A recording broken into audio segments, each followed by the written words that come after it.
Apa itu anxiety? Assalamualaikum, bersua lagi di channel saya, Alim Mahmud Channel. Banyak pertanyaan dan soalan yang berkaitan dengan anxiety ini. Jadi saya ingin berkongsi lah, ingin share dengan anda mengenai maklumat anxiety ini. Dia banyak jenis ya. Video saya kali ini juga masih berkaitan dengan atau masih berkisar dengan GERD and anxiety. Tak boleh dipisahkan.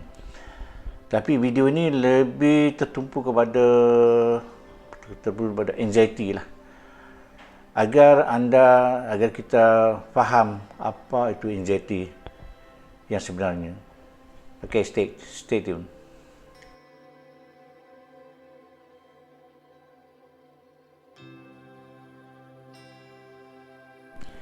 Anxiety ini kita nak tahu apa dia.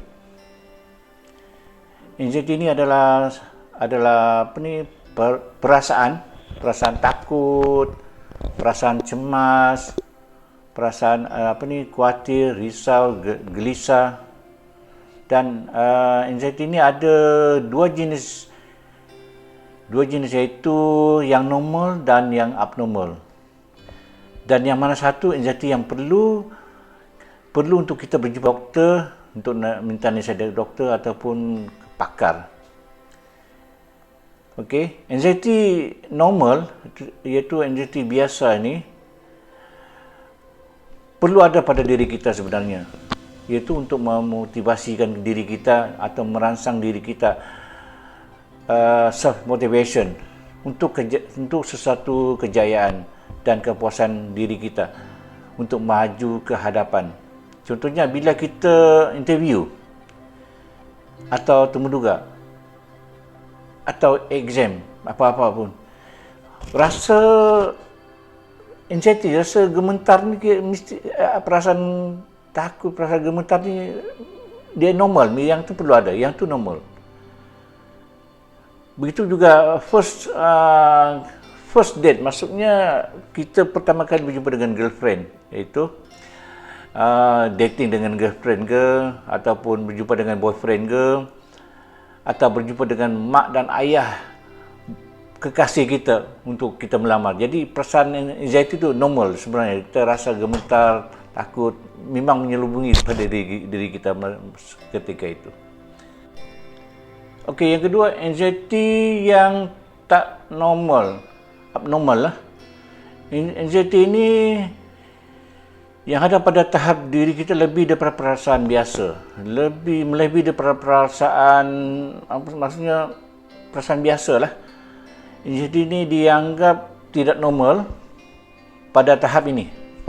Dan kenapa kita perlu jumpa dengan doktor? Satu, anxiety dan perasaan ni yang cemas, yang tak normal ni sebenarnya, satu, mengganggu penghidupan kita seharian. Ya, dia mengganggu penghidupan kita seharian. Kerja seharian kita juga terganggu sebab kita asyik memikirkan benda-benda yang negatif. Tanggungjawab terhadap keluarga, ataupun kalau yang dah berkahwin tu dengan anak-anak, dengan isteri, macam terasa terabai tau kita, sebab kita asyik memikirkan benda anxiety ni, kita asyik memikirkan benda-benda yang negatif, ya. Dan satu lagi, kita suka bersendirian. Itu yang itu abnormal sebenarnya, tak normal lah. Anxiety atau perasaan cemas, takut, gelisah, khawatir, risau ni tidak dapat kita kawal ataupun kita try nak control. It's beyond our control sebenarnya. Dia kan tiba-tiba dia datang tanpa sebab. Anxiety ini telah mengawal diri kita sebenarnya, telah mengawal fikiran kita.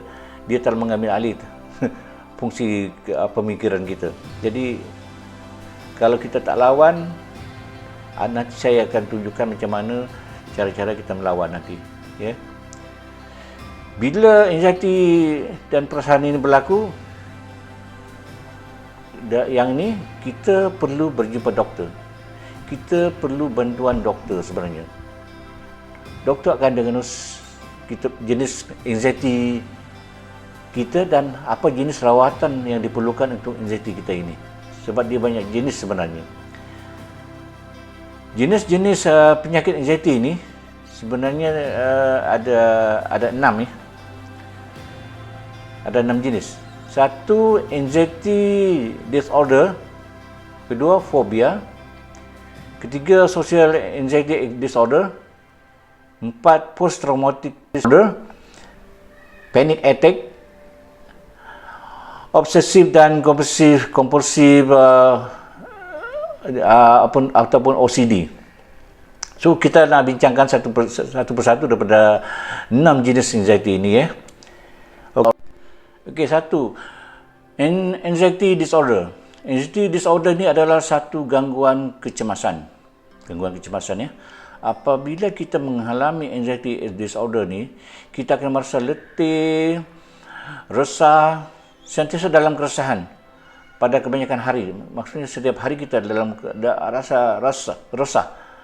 Perasaan ini kadang-kadang akan berterusan selama 6 bulan. Jadi anxiety disorder ni ataupun kita panggil AD, short form dia, boleh menjadi parah atau terlalu kronik. Sampaikan perkara harian yang remeh pun sering kita risaukan. Yang remeh, yang kecil-kecilan pun kita risau. Padahal yang remeh ini maksudnya tak ada lah. Dia tak mengganggu apa-apa pun. Tapi kita bila dah gangguan kecemasan ni, benda yang kecil tu kan jadi besar. Jadi kita akan fikirkan benda tu. Okey, itulah anxiety disorder. Okey, dan menyebabkan aktiviti harian kita terganggu. Manakala tubuh, badan kita akan merasa letih, penat yang luar biasa, yang ya kita macam rasa malas bila benda-benda ini terjadi.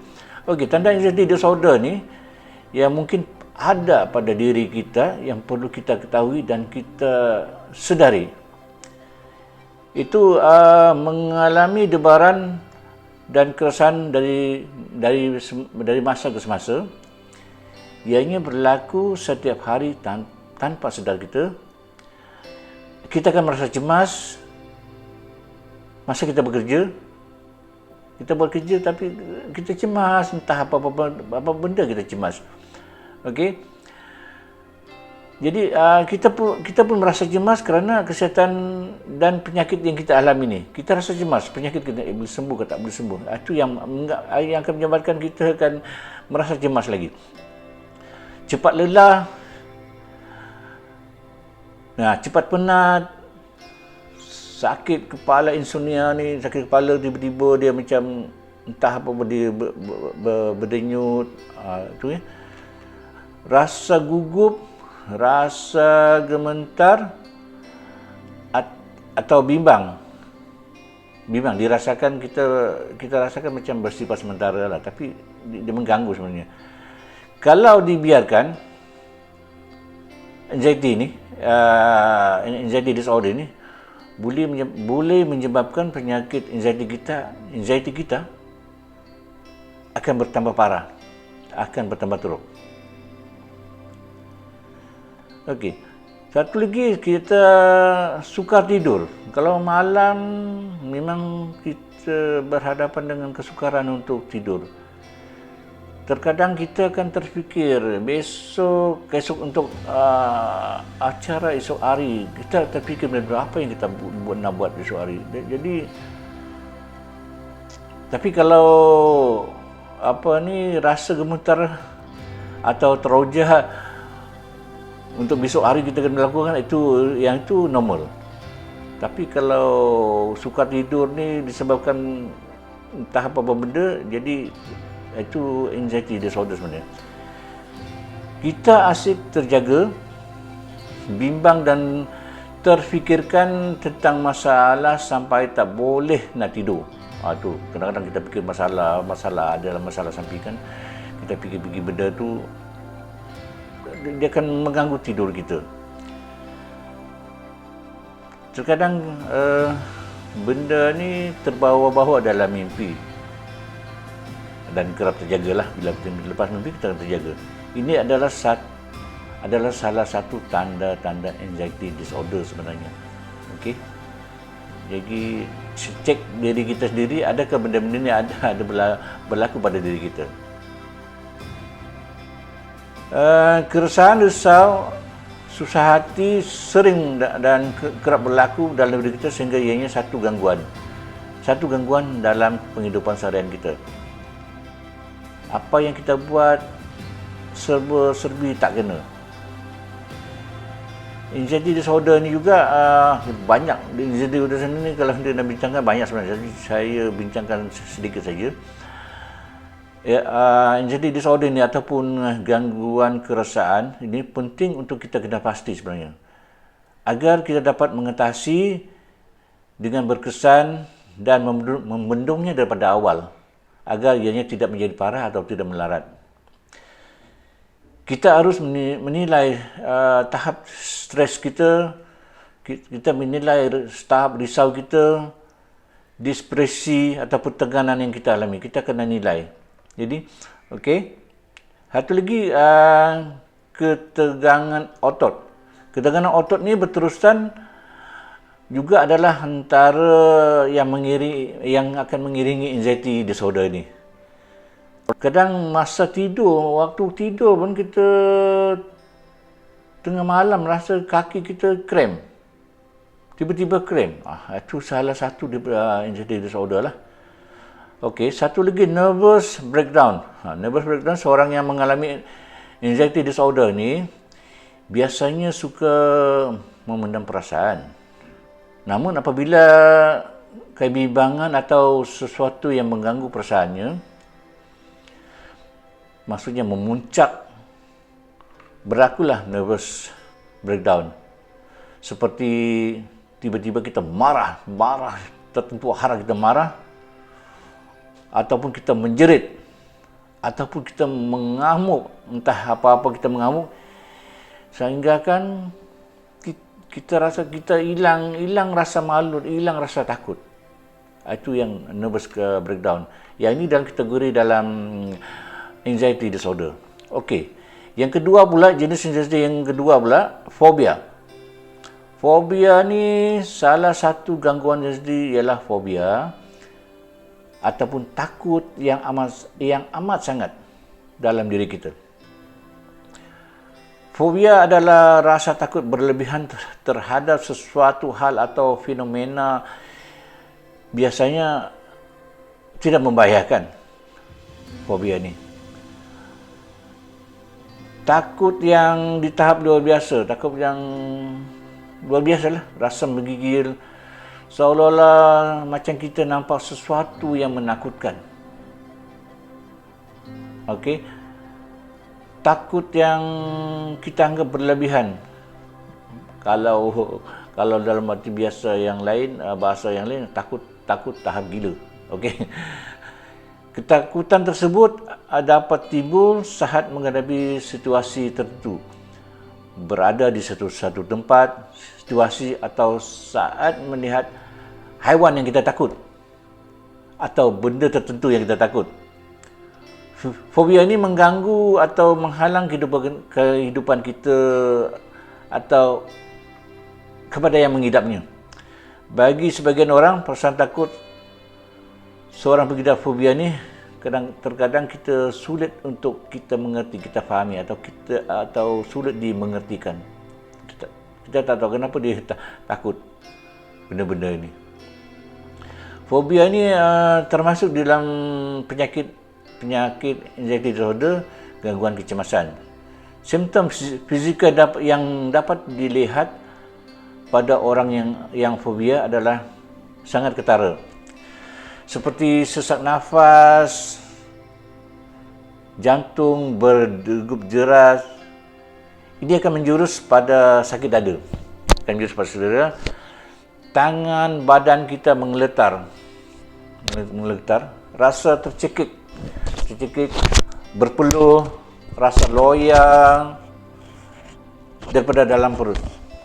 Dan kepala kita seperti, maksudnya kita macam nak hitam, kepala kita pening, macam rasa nak gelap, nak hitam.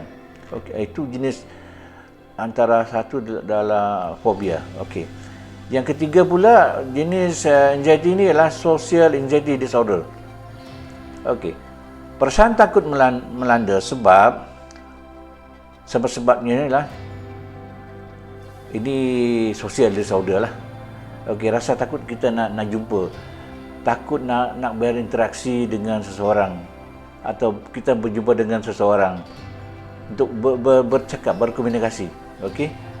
Perasaan malu bila kita berada di tempat keramaian, suatu program, suatu aktiviti, ataupun pada satu majlis. Bila ini berlaku,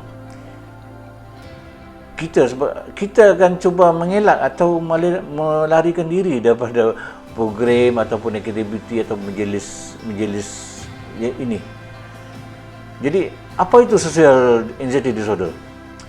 Social anxiety disorder ni atau fobia sosial biasa disebut kecemasan sosial berlebihan. Kita akan mengalami ketakutan yang begitu ekstrim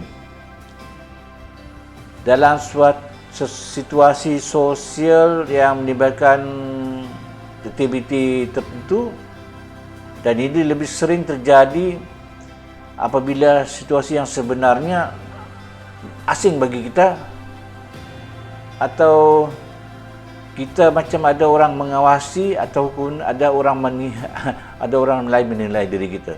Okey, itu jenis apa ni, social anxiety disorder. Okey, yang keempat pula, post traumatic stress disorder ataupun PTSD.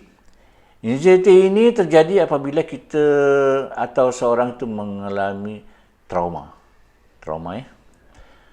PTSD ni ataupun post traumatic stress disorder ni atau gangguan stres pasca trauma adalah gangguan mental yang muncul setelah seseorang mengalami atau menyaksikan satu peristiwa yang tidak menyenangkan ataupun yang menakutkanlah.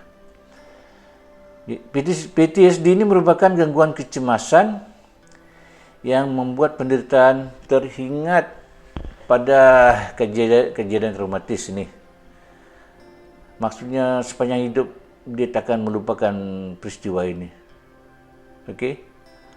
Iaitu antara lain peristiwa yang menjadi trauma ni ialah mungkin ada perang, kecelakaan, bencana alam, ataupun pelecehan seksual, ataupun dirompak, ataupun diugut, dan kemalangan lain dan sebagainya. Okey. Tak semua orang yang mengalami kejadian trauma ini atau traumatis tersebut akan mengalami post traumatic stress disorder. Tak semua yang ada dalam ni dia jenis trauma, terkadang dia tak termasuk dalam itu. Okey, yang kelima pula kita nak bincangkan panic attack.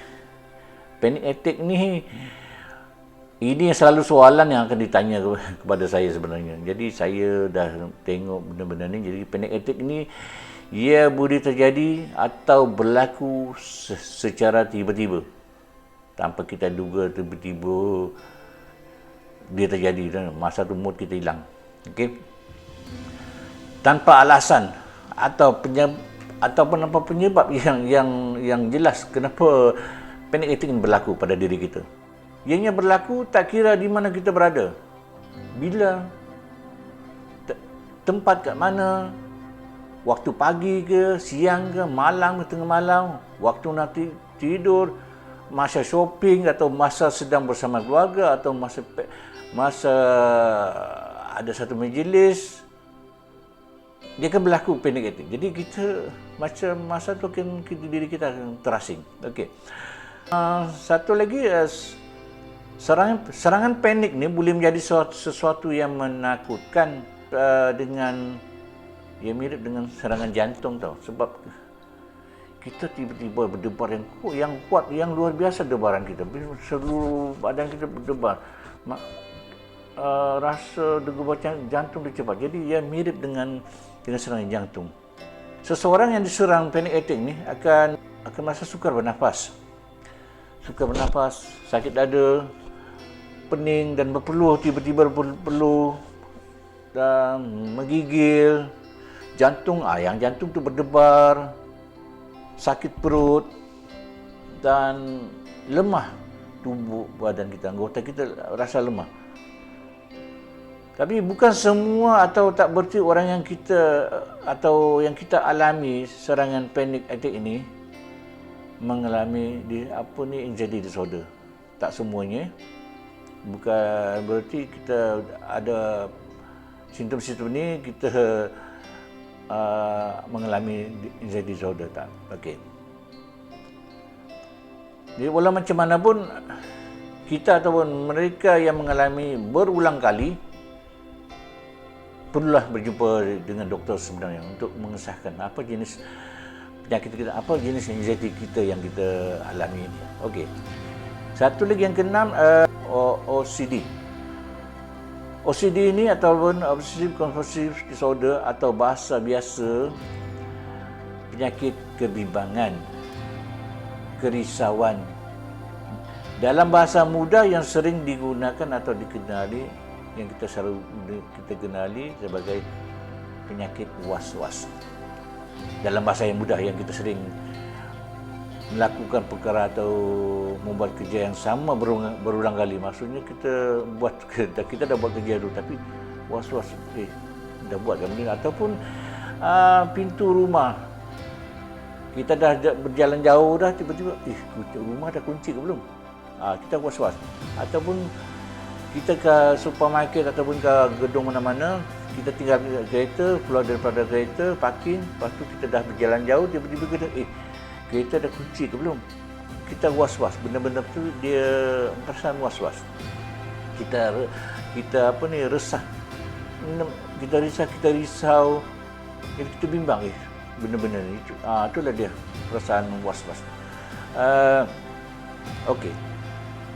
Dalam benda ni dia ada dua komponen sebenarnya. Obsesif dan kompulsif. Dalam OCD ni okey. Maksudnya komponen obsesif ni berulang kali kita memikirkan tentang benda-benda seperti keselamatan. Berulang kali kita fikirkan, berulang kali.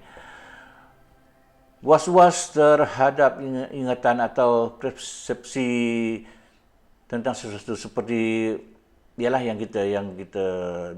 saya katakan tadi, seperti tutur striker. Kita lepas striker, kita dah keluar, saya dah off ke striker ni, ataupun kita tengah masak air, tiba-tiba kita dah keluar jalan, saya dah matikan air ni, ataupun ialah kunci ataupun pagar rumah,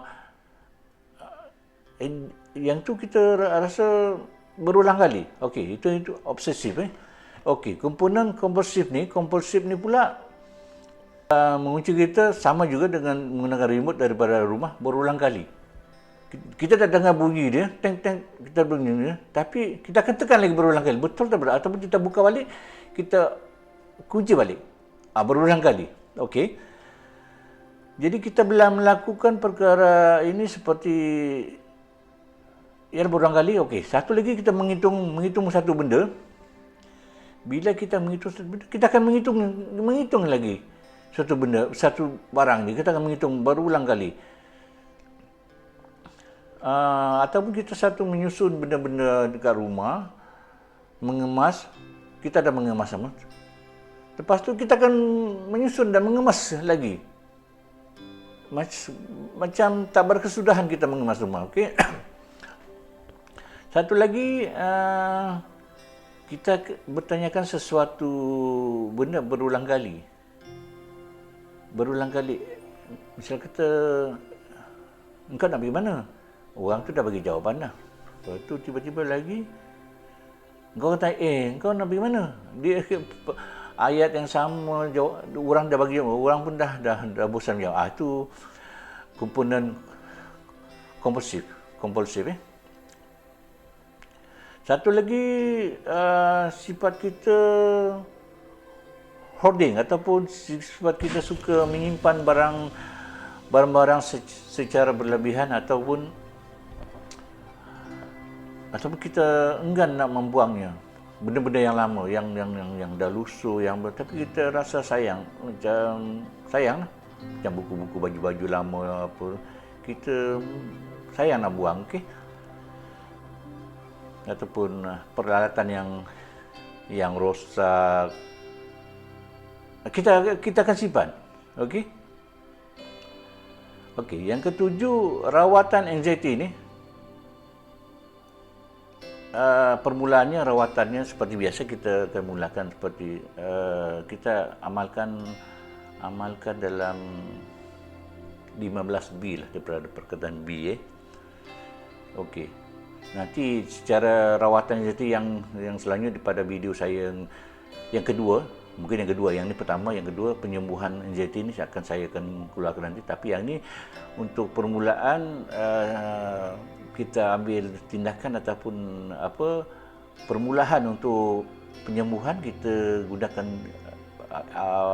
kaedah 15B ni, iaitu satu, cara dan kaedah untuk merawat penyakit anxiety. Satu, bertenang. Kita bertenang, bila kita diserang kita bertenang, okey. Kedua, kita bernafas dalam, tarik dan hembus keluar slow, okey. So kita tenangkan dalam diri kita, berkata pada diri kita, relax lah, okey, relax, okey. Untuk orang Islam, ialah bukan orang Islam, yang lain-lain agama pun, beribadat satu kunci utama penyembuhan sebenarnya. Setelah apa benda-benda yang kita buat ni, dengan usaha yang lain ni, kita tambah kita dengan beribadat. Okey, yang kelima, B ni, bercakap dengan seseorang. Kita perlu bercakap dengan seseorang, tak kira lah. Macam yang telah selalu WhatsApp dengan saya mengenai anxiety ni, dia WhatsApp pun boleh je. Secara terlangsung, bila saya dah keluarkan benda macam ni, buat macam ni, dia rasa lega. Okey, kita perlu bercakap, ber-WhatsApp benda-benda yang ni lah. Jadi ia akan melegakan sebenarnya. Okey. Satu lagi, B juga, berurut. Urut ni penting juga, perut ni untuk kita mengeluarkan angin sebenarnya. Okey, nanti video yang selanjutnya ni, yang kedua ni, berkenaan inilah anxiety ni. Apa sebenarnya penyebab anxiety ni? Itu saya akan ceritakan nanti. Sekarang ni kita perlu berurut untuk mengeluarkan angin, okey. Okey, kita berehat. Bila kita kena anxiety, kita berehat, bertenang. Kalau boleh kita mendengar muzik. Kalau boleh kita ikut menyanyi. Enggak perlu apa-apa. Jadi boleh bertenang. Dan kalau orang Islam pun, kita berzikir, kita berdoa, kita baca Al-Quran. InsyaAllah. Okey. Beriadah perlu.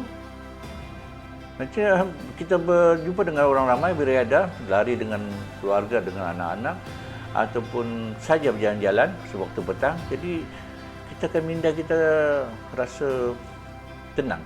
Jadi kita melihat kehijauan di sekeliling kita. Kita lihat depan pokok apa semua, pandang jauh. Jadi rasa, kita akan rasa tenang sebenarnya. Satu lagi, bersenam. Bersenam ni kita perlu bersenam. Walaupun dalam 5 minit, 10 minit kita bersenam untuk stretching apa semua. Seperti kita stretching tangan kita, apa semua, mata kita, apa semua, kita buat latihan badan kita. Okey, yang 10, berfikiran positif. Berfikiran positif maksudnya kita janganlah fikir benda yang saya dah video-video yang saya sebelumnya, saya banyak bercerita mengenai berfikiran positif. Maksudnya jangan kita fikir tentang penyakit kita. Kita berfikir yang Maksudnya kita berpositif pikiran kita. Maksudnya kita fikir yang baik, yang sihat. Jadi benda tu dia kan macam satu doa. Satu doa. Dia akan sembuh, okey? Okey, yang 11 berdoa. Berdoa, penting. Kita berdoa, apa-apa pun kita berdoa. Selepas kita berusaha, berubat, cari penawaran kita dah dapat benda-benda, jangan lupa berdoa. Berdoa, okey? Okey, yang ini berehat secukupnya, okey. Okey, yang 13 ni berhenti meminum dan atau memakan benda-benda yang mengandungi kafein. Jangan sekali-sekali minum benda-benda kafein, okey? Jangan sekali-sekali. Yang ini walau macam mana pun kalau kita ambil juga benda-benda ni, anxiety tak akan sembuh. Tak akan sembuh. Saya dah alami benda-benda ini. Okey, kafein, kopi dengan teh memang ada kafein. Jadi minum benda-benda kena-kena memang anxiety akan datang. Okey? Jadi jangan benda-benda. Ini pengalaman saya sebenarnya. Pengalaman saya. Okey? Tapi bila kita minum benda tu, kita minum air banyak-banyak untuk kita flush balik. Itu doktor sarankan dulu saya, dia kata ini ubat ada, engkau minum air banyak-banyak supaya benda yang ni kena flush balik. Flush. Okey? Itu pengalaman saya sebenarnya. Pengalaman 2-3 tahun yang lalu. Memang ada kebetulan ataupun memang dia serasi dengan badan saya, dengan jiwa saya, benda tu sembuh. Jadi kita fikiran positif, oh aku dah sembuh sebab aku tak sembuh. Benda tu kita kena tanamkan dalam fikiran kita. Okey. Kepada yang merokok tu saya nasihatkan berhenti merokok lah. Merokok ni ialah bila asap dah masuk dalam kita punya paru-paru dan kerongkong, dia akan menyebabkan kerongkong kita, tekak kita ni, dia akan bertemu dengan asid, jadi asid perut kita, jadi dia akan menyebabkan, yang ini akan saya ceritakan pada penyembuhan pada part kedua, penyembuhan anxiety ni. Sebab apa kita tak boleh merokok, ada ni, okey, dia bertemu dengan asid perut, okey. Okey, yang ke-15 pada orang Islam lah, kita berzikir je. Berzikir, jangan lupa berzikir. Kalau macam saya nak pergi masjid, saya naik motor, bawa motor sepanjang perjalanan saya akan berzikir. Saya akan berzikir sampai akan berzikir. Okey? Masa tidur pun saya akan berzikir. Insya-Allah. Itu saja yang bila kita ingat Allah akan ingat kita. Ingat benda-benda ini. Terima kasih. Kalau bermanfaat pada diri anda, tolong share pada kawan-kawan. Okey? Tolong like, tolong komen. Terima kasih.